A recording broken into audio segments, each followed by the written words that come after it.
السلام عليكم ومرحبا بكم في فيديو جديد على القناة، ومرحبا بكم ايضا على القناة. اليوم ان شاء الله غادي نشارك معكم حلوه او التورته ديال لاكريم بمذاق الاناناس، كتجي بنينه بزاف ولذيذه.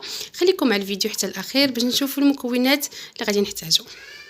غادي نوجدوا الكريمه ديال ديبلومات واللي كتكون مزيج بين الكريم باتيسير وكريمه ديال شونتيي. اول حاجه غادي نوجدوا كريم باتيسير، غادي نحتاجوا نص اطرو ديال الحليب كنديروه في كاسرونه، وغادي نضيف عليه 3 المعالق كبار ديال الكريم باتيسير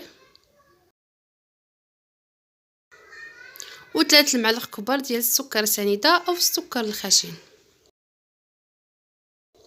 غادي نخلط هاد المكونات مزيان حتى كيندمجوا، ومن الافضل يكون الحليب هكا بارد باش ما يتكورش لينا داك الكريم باتيسير. صافي كنبدا نخلط مزيان حتى كيندمجوا المكونات مزيان، ومن بعد غادي نديرهم فوق النار مع التحريك المستمر يعني حتى كتبدا تعقد لينا الكريمه.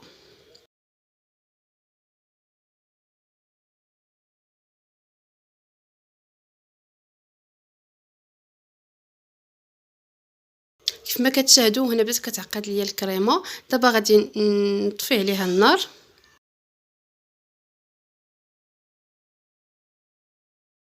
هذا هو القوام ديال الكريمه، يعني كتكون هكا عاقده. وغادي ناخذ واحد الزلافه وغادي نصب في هذاك ديك الكريمه.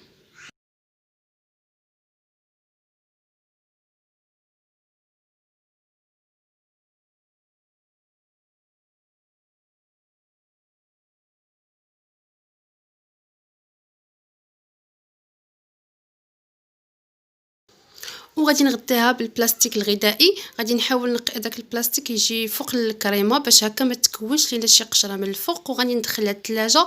غادي نخليها حتى تبرد، عاد غادي نستعملها. من بعد غادي ناخذ واحد الاناء وغادي ندير فيه بودره ديال كريمه ديال الشونتيي. غادي نضيف عليها كاس وربع ديال الحليب ديال العنبه. بالنسبه للبودره ديال الشونتيي كتكون بارده مزيان، يعني قبل ما نستعملوها كنديروها في الثلاجه، وحتى الحليب حتى هو تيكون بارد مزيان.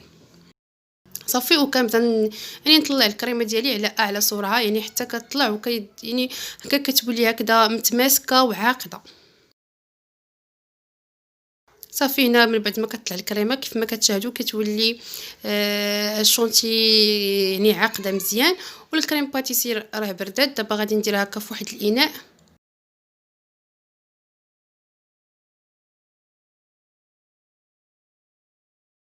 وحتى هي غادي نطربها واحد شويه حتى كتولي كريميه كيف ما غيبان لكم في الفيديو.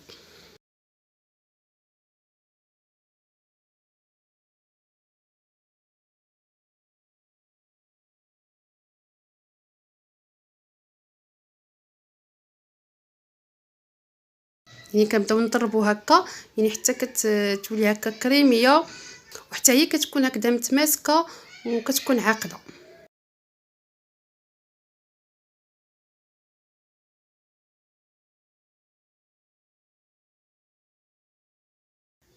ودابا غادي نبداو نمزجو يعني بين الكريمات بجوج. غادي ناخذ الكريم باتيسير وغادي نبدا نضيفو، يعني غادي ندير النص الاول هكا غادي نخلطوه حتى يتخلط مزيان، ونعاود نضيف الكميه اللي بقات ديال الكريم باتيسير. غادي نديرو مزيج بين جوج ديال الكريمات اللي تيجيو زوين بزاف، تيجي المذاق ديالهم زوين بزاف. اللي ما بغاتش دير الكريم باتيس تقدر تخدم غير بالشونتي، غير هي خاصها دير جوج علب ديال الشونتي باش يلاه يكفيوها التورته او الحلوه. اولا تخدم هكا بالكريم باتيسير مع الشونتيي راه كيجيو زوينين، يعني واحد المزيج بين جوج ديال الكريمات اللي كيجيو لذاذ بزاف. صافي غادي نخلطهم مزيان هكا على اعلى سرعه، غير شويه يندمجوا كاع يعني بجوج يعني الكريمات بجوج. وهذا هو القوام ديالها كيف ما كتشاهدوا. غادي نخليها دابا جانبا اولا ندخلوها هكا للثلاجه. المهم حنا غنستعملوها دابا بما نقطعوا لا جينواز. بالنسبه لا جينواز سبق لي شاركتها معكم، غتلقاو الفيديو في القناه، وغادي نحط لكم الرابط الفيديو في صندوق الوصف.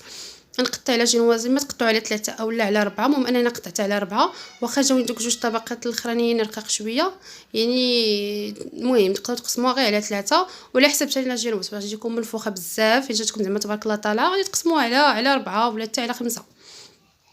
وصافي. هنا من بعد ما قطعت لاجينواز عندنا هنا غادي نحتاجو الاناناس المعلب، وغادي نحتاجو داك الملف الزلافه السيرو ديالو اللي تيكون فيه، وغادي نقطع واحد شويه ديال الاناناس غادي نديرو هكا وسط الطورطه، وباقي غادي نخلي للتزيين، يعني نخليها هكاك صاين وصافي. والكريمه ولا جينواز دابا غادي ناخذ هكا نبدا نحط واحد الطبقه ديال لاجينواز ونسقيها هكا مزيان بالسيرو، ونحط واحد الطبقه ديال الكريمه، ونبدا نحط هكذا دوك القطع ديال الاناناس كيجيو هكا زوينين في هكا في الحلوه، خصنا ملي تناكلوها يعني كنحسوا بداك المذاق ديال الاناناس وسط الكريمه.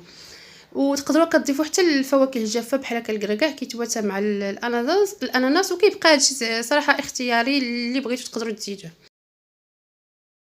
وتقدروا تعوضوا الاناناس بشي فاكهه واحده اخرى، اما الفريز او المهم على حسب الفواكه الموسميه اللي كيكونوا يعني موجودين.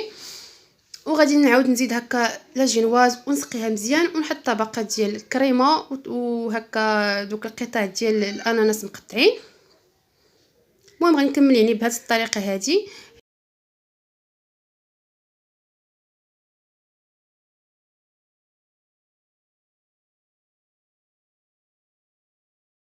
فينا درت الطبقه الاخيره ديال لاجينواز حتى هي سقيتها، ودابا غادي نغطي يعني الحلوه ديالي كامله بالكريمه هكا من الجوانب ومن الفوق مزيان.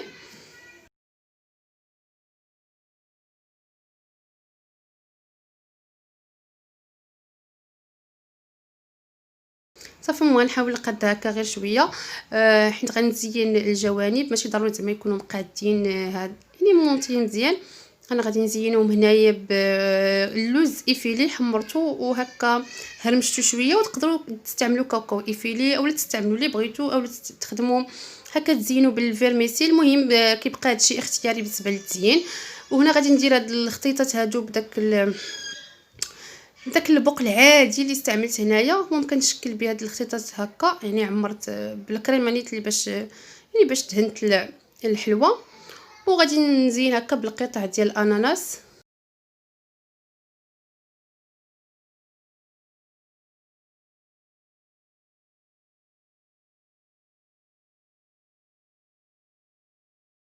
ونعاود ندير هكا دوك بحال الفايز هكا في الوسط. المهم كل واحد يعني كيبدع في التزيين وكيختار يعني التزيين اللي تعجبو، تقدروا يعني ديروا اللي بغيتو. ودابا غادي ندير هنا هكا واحد الاناناس هكا في الوسط، راه كنت قطعتهم يعني ما كنتش معولاني زعما ندير وحده هكا كامله دايره، كاين ماشي مشكل يعني زديتهم هذوك نصوصه بجوج. وغادي نعمر داك البلايص هكا اللي بقاو ليا خاويين بالكريمه.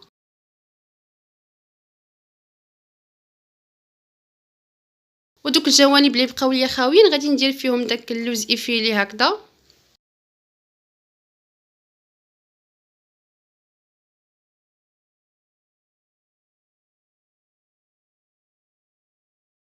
وهذا هو الشكل النهائي ديال الحلوه كيف ما كتشاهدوا. دابا غادي نقطع عليكم باش تشوفوا كيف كتجي من الوسط، واخا انا ما خليتش صراحه تبرد بزاف. وبالنسبه للحلوه ديال لاكريم كل ما بقات هكا في الثلاجه يعني الا بقات غير يوم يعني نهار كامل هكا ولا نص نهار، كل ما كتبرد كل ما يلاه كتجي زوينه وكتجي لذيذه بزاف.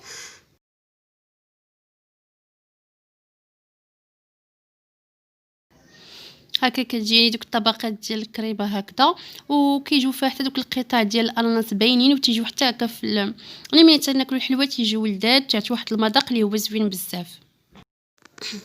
نتمنى ان شاء الله يعجبكم لا فيديو ديال اليوم وتعجبكم الطرطه اللي شاركت معكم. وبالنسبه للناس اللي تيشوفوا اول مره القناه نقول لكم مرحبا بكم، ما تنساوش تشتركوا في القناه وتفعلوا الجرس باش توصلوا بكل جديد، وما تنساوش ايضا تبارطاجيو الفيديو مع الاصدقاء ديالكم والعائله. وشكرا لكم بزاف على المتابعه، والى فيديو جديد ان شاء الله.